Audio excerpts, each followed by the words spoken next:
Hi, I'm Oto Naniwa. I'm a student of 151. Today, I'm going to talk about my future plan. I am very looking forward to coming this vacation because I would hang around with my family in Hawaii. Today, my family arrived in Hawaii and they stay until September 24. So during this vacation, I would be with them whole time.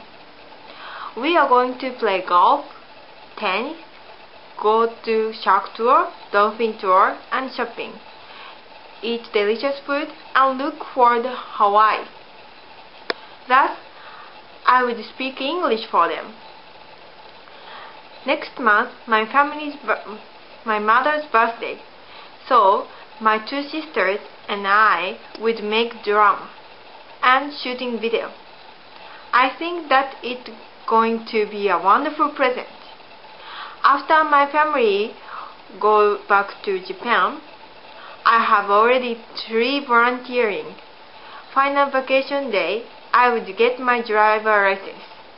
Therefore, I have a lot of plans to do on this vacation.